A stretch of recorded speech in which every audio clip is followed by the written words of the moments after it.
Thank you everyone for coming. So we're going to talk about FDC3 for the web. So the next evolution of FDC3. First, who am I? My name is Julianna Langston. I'm a developer at Interoperability. I'm also the FDC3 maintainer for Interoperability. So I go to the standards meetings, I help try to contribute, I help try to review PRs, that kind of thing. So I work and help on the standard itself. But beyond that, I've also worked on developing code for desktop agents, developing code for applications. I've taken applications that are already using FDC3 and further done integration. I've taken applications that have no FDC3 and brought in that integration. I've helped consult on FDC3 architectural strategy. So pretty much every single side you can have to FDC3 and how you would use it, I've probably been there. So I hope to be able to provide that kind of perspective and also answer any questions you might have from any of those perspectives as well. So first, let's have a little bit of a primer on what FDC3 actually is. So FDC3 is an open standard on how to help desktop agents and applications communicate together. So let's look at who those players are. First, we have the applications. We all know what that is. Maybe it's a chart, maybe it's a blotter, maybe it's a picture of unicorns. Whatever you want that application to be. If they want to communicate with other applications, a desktop agent sits in the background as a container full of applications, and it facilitates communication between those applications. Now,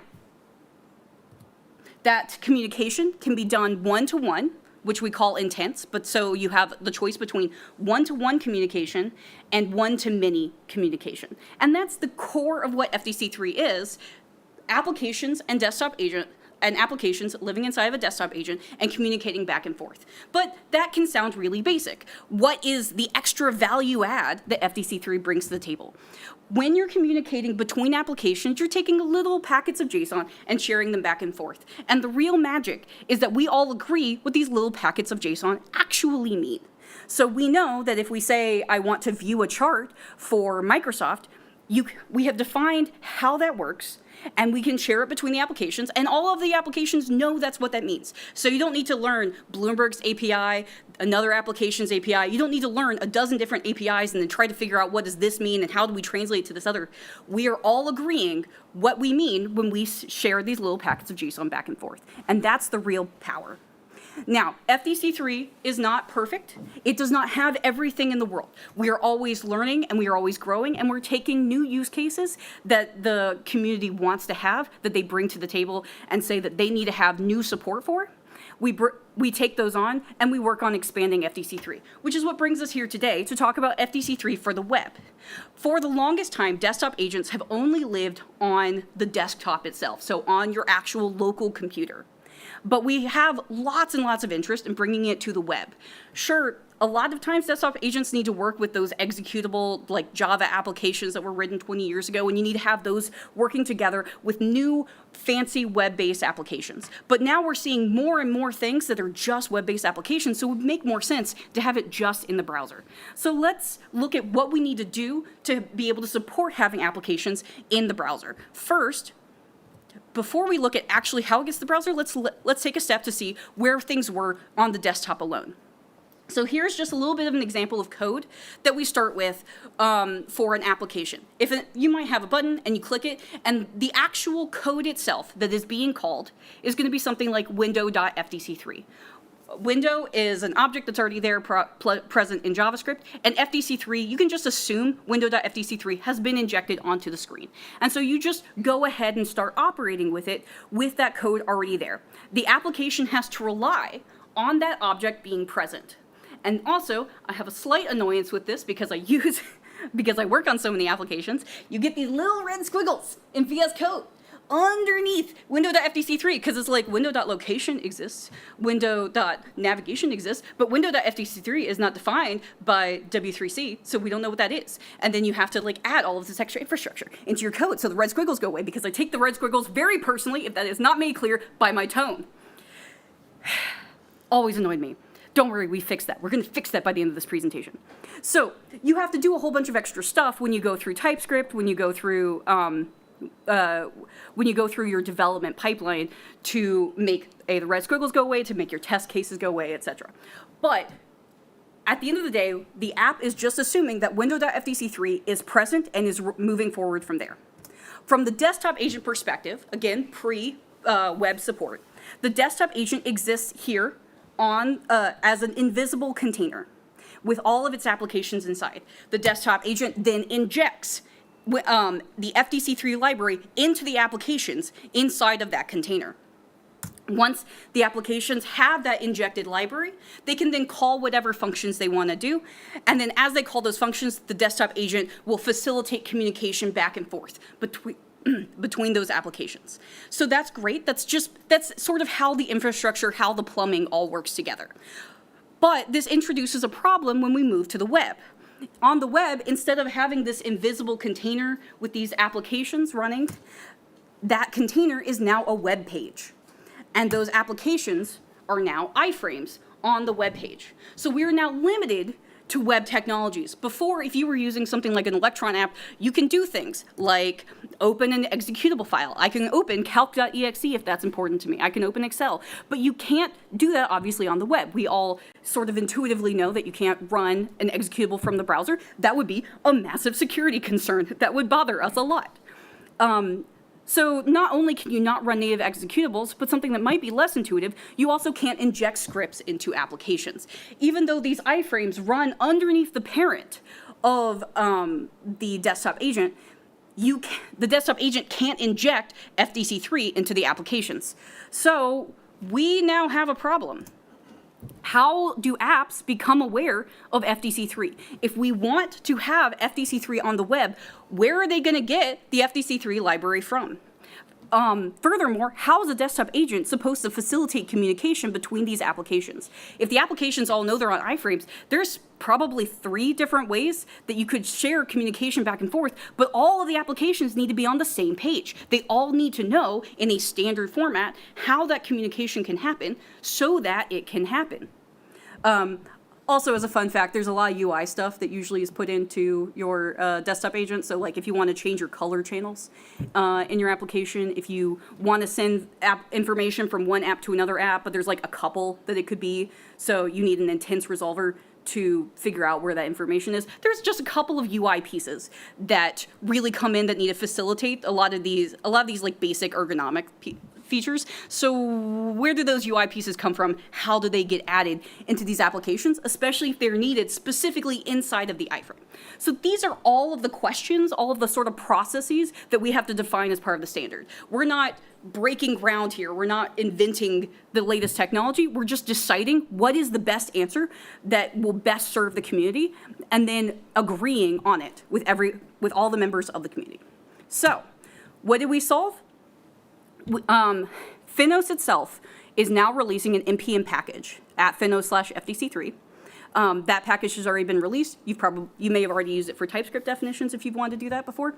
But that NPM package has already been released, and so now we're going to have to ask apps to go ahead and import that package. Now, we really don't want to have to ask apps to do very much. So the only thing we're asking at this point is to make a single line change. So you can do const FDC3 equals await get agent. This will throw an error if you do not have a desktop agent that you were running in. Previously, you just have to like detect if window.fdc3 was undefined, maybe add some FDC3 ready functions. There was some other stuff you had to do to check for that. Now it'll throw that error for you, and so you'll just know immediately. It's much easier to handle. It also comes with all your TypeScript definitions, so the red squiggles went away. Very, very excited about that, you guys.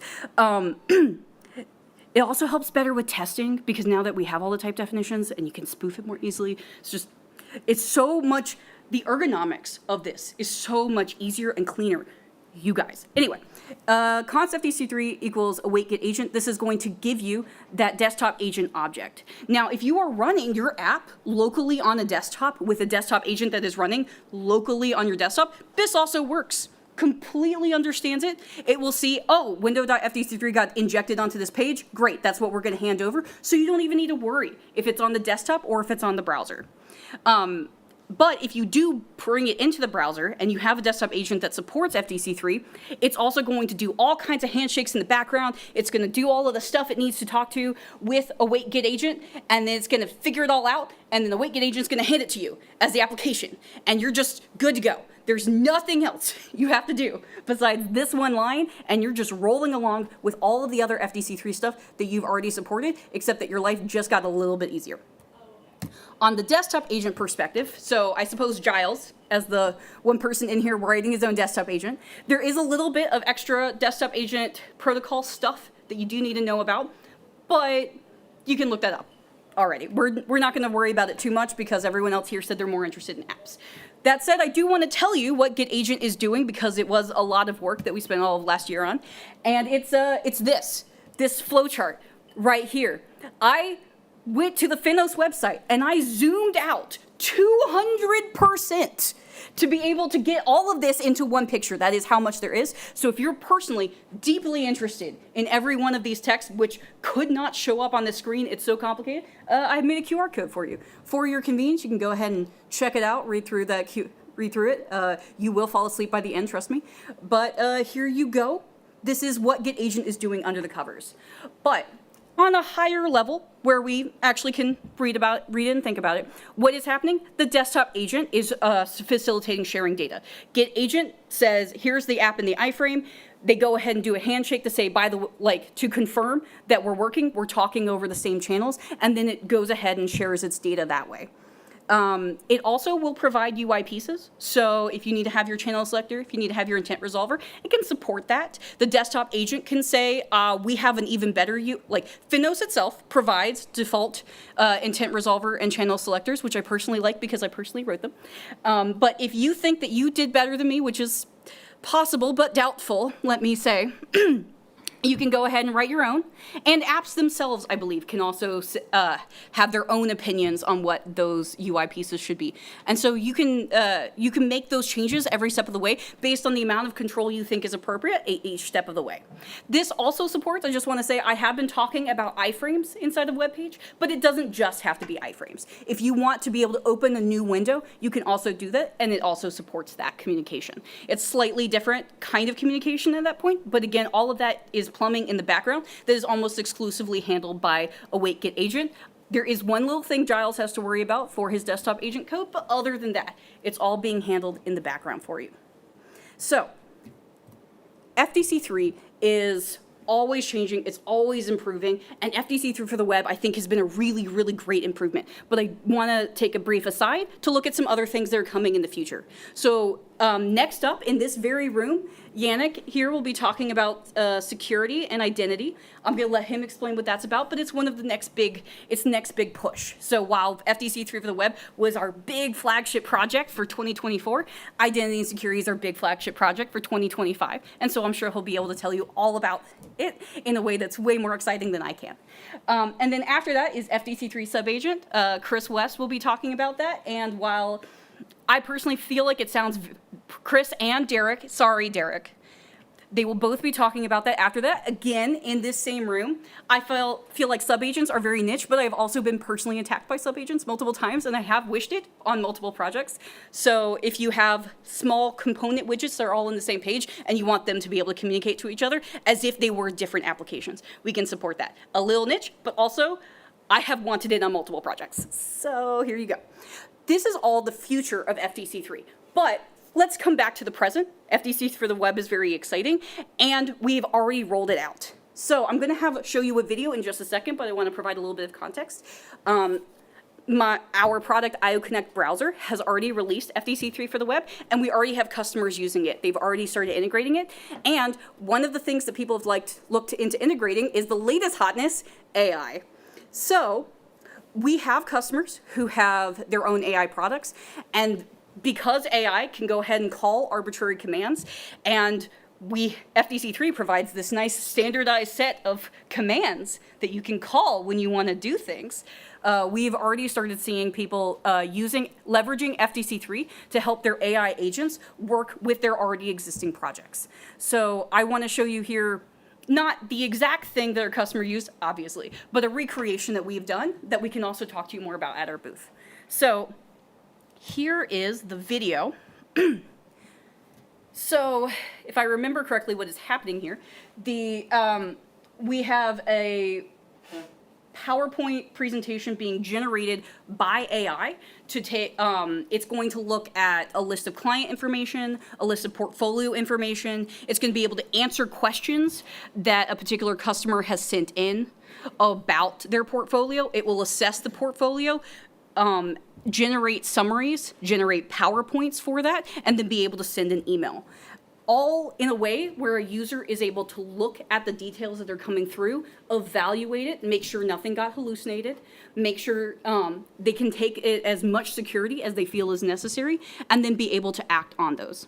So I'm just going to let the rest of this video go ahead and play out, but I'm pretty sure we're all used to AI, but this is the kind of exciting things that people are able to leverage using FDC3 for the web.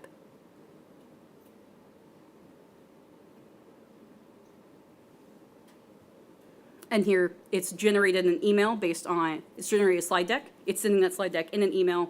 And Bob, our product manager, is then able to edit the email to provide a little bit of extra personalization here. And then go ahead and send it.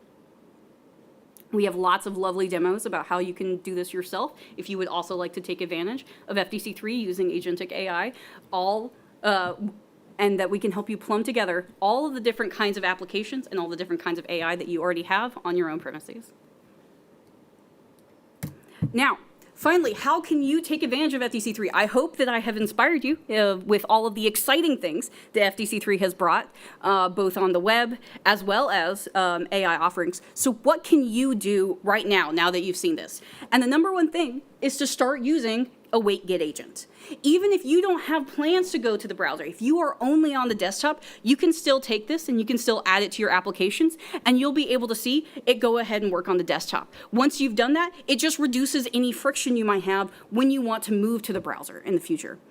Also, once you've gone ahead and done that, and you've made it so that you are now browser enabled, you may want to see how powerful it could be to be on the browser. So you can use IO Connect Sandbox to go to the browser and just see what your application looks like in a browser-based desktop agent. If you'd like to learn more about IO Connect Sandbox, please come to the Interop.io table, and we can go ahead and get you set up with that, just so that you can go ahead and play with your applications in a live desktop agent on the browser. So feel free to stop by our booth to learn more about FDC3 and or how you can use FDC3 with AI. Any questions?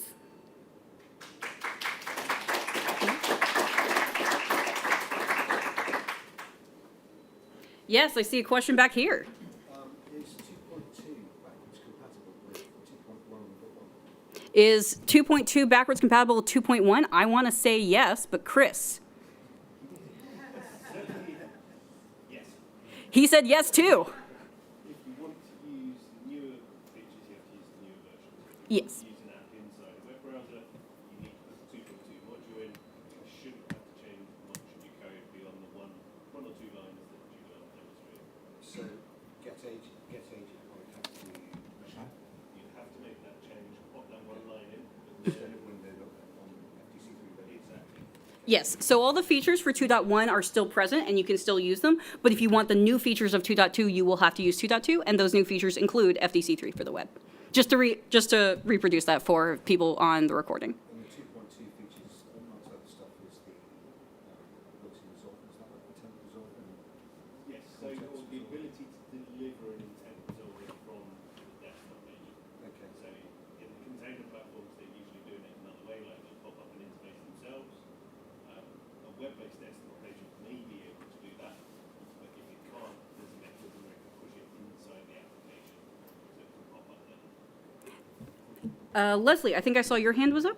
Yeah, are you aware that our health plan includes therapy and the squiggles? Maybe you should book an appointment. I take red squiggles very personally, and you can't take that away from me. Yes. Are these supported in workers? First question. And the others, can you share the context between the separate? Sorry, say the first question again. Are these supported in workers? That's the first one. Web workers. Web workers. Oh, web workers. Does it support web workers? Ooh, that is a good question. I don't know. Chris says no, so I'm going to believe him. But I would expect that FDC3 would require access to the DOM, and web workers don't have access to the DOM. So I'm going to assume no. And Chris is telling me I'm correct, so I'm going to go with that. Great. You can make it work, but you need a host application to handle communicating with the web. Okay, so you need a host application to be able to work with the web workers. And what was the other question? Okay, he answered it. Great. Any other questions about FDC3 for the web?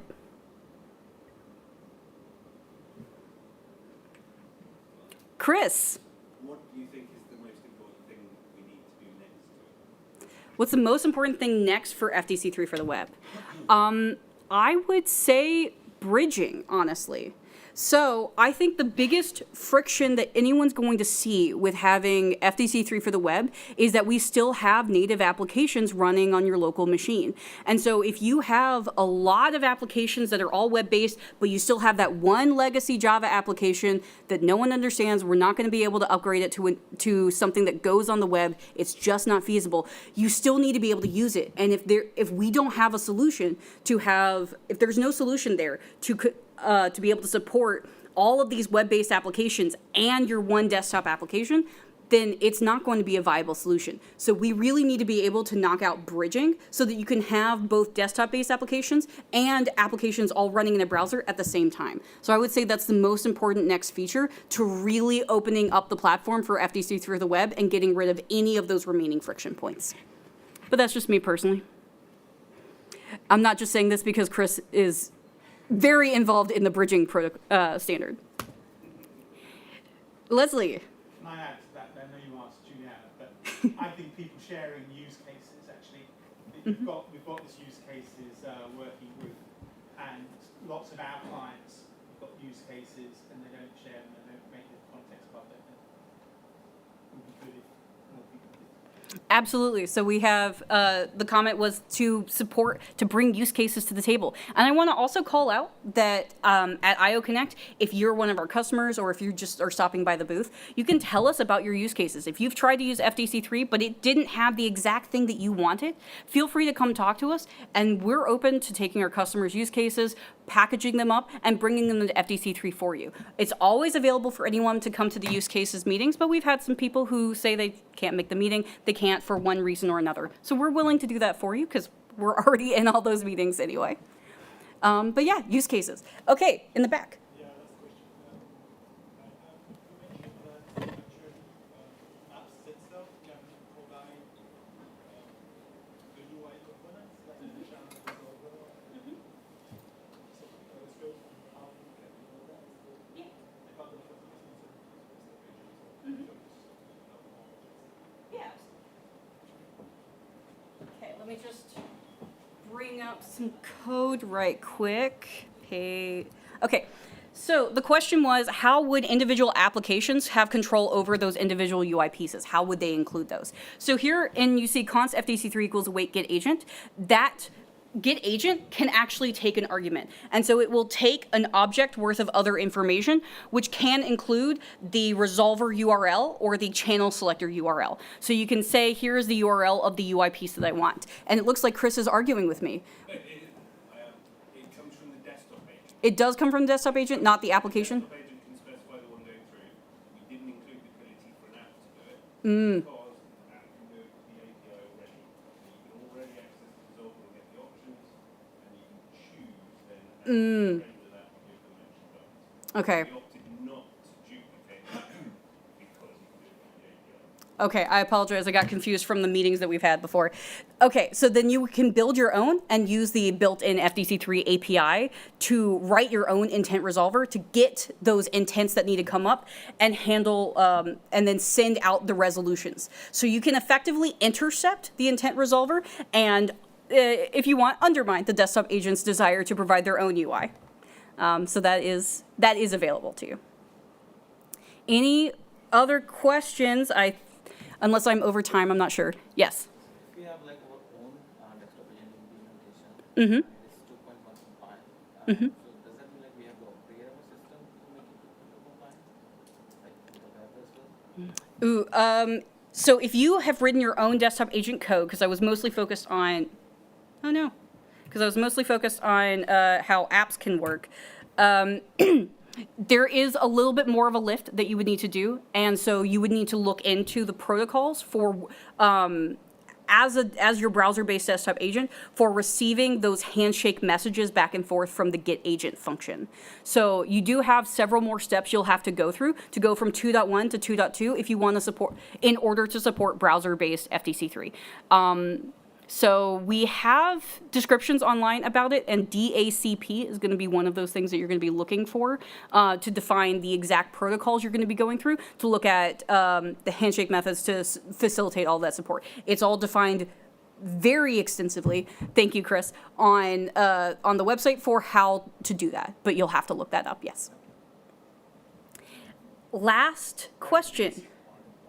Yes. What are the advantages of like using the browser-based Desktop agent? desktop agents, like compared to the old style A desktop? desktop agent? Yeah. So Like, why would like Mm-hmm. application like a company like move from? I mean, normally I find that companies are the ones asking for being on the to have everything on the browser instead of like needing to be sold on going to the browser. That is the interest they have. And a lot of times it's because people feel more comfortable using things on the browser. They find it to be an easier deployment method. I think one of the easiest things is that if you are deploying a desktop agent, that's an executable file that you have to build and deploy and then install on machines. And so if you have updates, you have to build and deploy and install all of those updates repeatedly. Whereas if you have it on a browser, you can do that all on a server at midnight on a Friday, and then on Monday, everyone just has a new version and you didn't have to do any deployment. Obviously, this means you can only use applications that are using web-based technologies, but if that's what you want to do, you can. Furthermore, we've also seen people just bring it up on their iPad and then use their iPad to do desktop agent stuff, which I don't understand because I bring my laptop with me everywhere. But if that's a thing people want to do, if people want to be able to use their iPads to work with their desktop agents, you can do that very trivially with a browser because you're just going to the website on your iPad instead of having to come up with a whole new deployment strategy for this brand new operating system. Same goes for MacBook, for Linux, if you've got particularly weird people working at your company. Like, whatever you're doing, it's so much easier to deploy using the browser than just using a desktop. What about like Windows layout management? That would not be available. So if you wanted to say to have four different complete... That completely. Yes, if you want to have four completely different independent windows and have them particularly arranged in just the right way, you just don't have the ability to do that using web technologies. However, what a lot of people wind up doing is they do that arrangement using iframes. So you can say, I want this to be a really tall, narrow thing over on the side, and I want to have these tiny little tiles, and I want to arrange them like this. You can arrange them like that in an iframe, and the desktop agent can provide all sorts of different ways to be able to do that. So we have a very similar approach in IO Connect browser versus IO Connect desktop. We have a very similar approach to being able to arrange those kinds of applications and those our workspaces translate from our desktop to our browser fairly seamlessly. Couple of features aren't available because obviously it's a different platform, but it's a pretty seamless experience that as far as I've seen. So it depends on the user experience that you're looking for and the technologies that were available. Yes, Yannick. The application developer is importing a generic FINOS package, and the end user is using a generic web browser. Where is the desktop agent being chosen and rejected? So where does the desktop agent come into play? Where am I, as someone trying to roll it out, where am I configuring it? I'm using browser.io, for example. So that's going to be based on the desktop agent that you're using. So if you use IO Connect browser, that would just mean you have a URL that you would send to your traders to go to. You can wire up OAuth if you want to go ahead and log into all of your applications to see your applications present. That can all be managed. We have IO Connect Manager as a product that supports that. Or you can write config files. I'm sure other desktop agents have equivalents to that. But it's just the browser is the as far as your customers are probably concerned. As far as your end users are probably concerned, it's just the URL that they go to that manages all of the different applications all in one place. I know I keep saying last question, but I keep getting questions. Yes, sir. If I may ask, like, how do you plan to interact, like, bridge between the web applications to the legacy Java application? Because that is going to be like the showstopper to go like totally web. Mm-hmm. And like, as you mentioned, like, how do you plan to connect those stuff? Absolutely. So FDC3 bridging is a project that is currently outstanding. And I want to, I would have to ask Chris more specifically about this, but I feel like the biggest lag on the bridging application is that there just doesn't seem to be as much interest in it. So I think the answer is I want you to come show up and tell us that this is a thing that you care about. And as long as we know that people are caring about it, then we'll be able to move the bridge forward. We're responding to the community, and we just haven't seen a lot of community interest in bridging. But at least that's been my perspective. There's definitely been interest. One of the challenges is there's not an open source, complete open source bridge. Mhm. We've got an OS we contributed base for one, Mhm. but we need more people to get involved with it, help finish it up. Okay. Essentially, it is a piece of infrastructure that's used in production already, so it's a very good base for one of these. Mhm. But it's one of these things that's, you know, if you want two things to talk to each other through a pipe, it's very hard to get that conversation started without the pipe. Absolutely. So yeah, we need interest, obviously, but also people willing to contribute time to building out the proof of concept code that NatWest has already contributed. And as a proof of concept, it is already pretty solid. But yeah, I'm pretty sure I'm at time at this point. But thank you all for coming, and thank you all for being interested in FDC3. And please stick around for Yannick's presentation up next.